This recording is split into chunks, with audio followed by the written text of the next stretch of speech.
హైందవ సంస్కృతిలో ఆలయాల నిర్మాణాలకు ఎంతో ప్రాశస్త్యం ఉంది, ప్రాధాన్యత ఉంది. అందులో కృష్ణశిల ఆలయము, పాలరాతి ఆలయము, నల్లరాతి ఆలయము ఇలా ఎన్నెన్నో. కానీ వాటికి భిన్నంగా కలపతో చేసిన ఓ ఆలయం ఉందంటే నమ్మశక్యంగా లేదు, కానీ నమ్మి తీరాల్సిందే.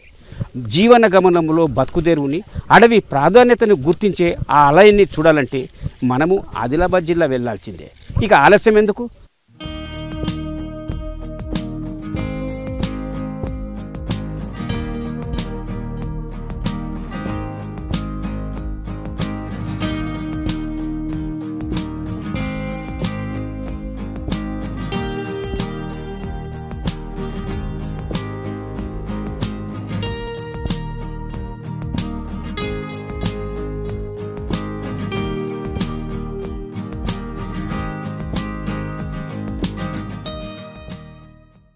పనికిరాని చెట్లుసుగా ఇట్లా శిల్పంలాగా ఆలయంలాగా ఇట్లా కట్టడము, ఇట్లా ఎంత అద్భుతమైన గుడి.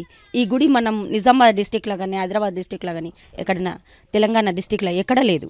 ఇది మొదటిసారి ఇక్కడ చూడడం. పనికిరాని చెట్లనిసుగా ఇట్లా ఆలయం లెక్క మార్చి మనుషులనిసుగా అదే రకంగా మారుస్తున్నాడు. మళ్ళీ అడవినిసుగా చాలా ప్రకృతంగా ఇది చేస్తున్నాడు.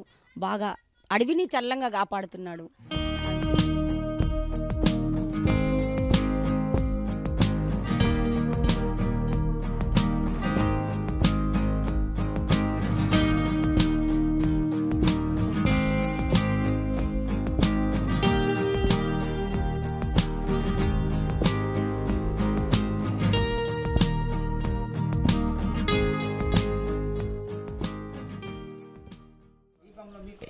మూడేళ్ల కిందట ఇది అడవిలో పనికి రాకుండా పడిపోయిన ఓ చెట్టు రెమ్మ, ఇప్పుడు ఆలయంలో ఓ స్తంభం.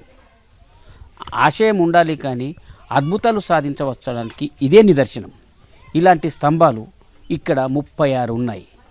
అంతా కలపని, ఎక్కడ కనిపించటి సన్నివేశం.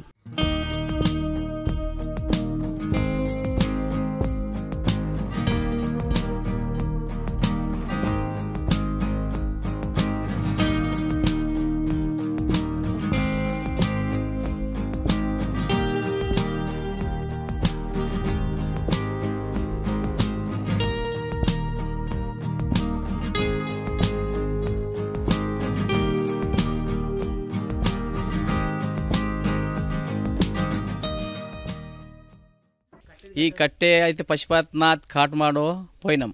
ఈ పనికిరాని కట్టెలు, పడిపోయిన కట్టెలు తీసుకొచ్చి మందిరం నిర్ణయించినాం. చెట్లు అయితే ఒక చెట్టు సూగొట్టలేం సార్. పడిపోయిన ఒక్కొక్క కట్టె 10 సంవత్సరాలు ఉంటుంది. 5 సంవత్సరాలు 10 సంవత్సరాలు కింద పడిపోయినాయి, కాలిపోయినాయి, దానికి చెక్కి తయారు చేసినాం. ఇంకా అడవిని సుగా బాగా చూస్తాం, అట్లేం పర్వాలేదు. అడవి ఉండాల. పనికిరాని కట్టెనే మందిర్ తయారు చేయించిన. ఇంకా పనికి వచ్చేది ఇంకా బాగా ఇది ఉంటుంది. మనిషికి అడవికి సంబంధం ఉంది.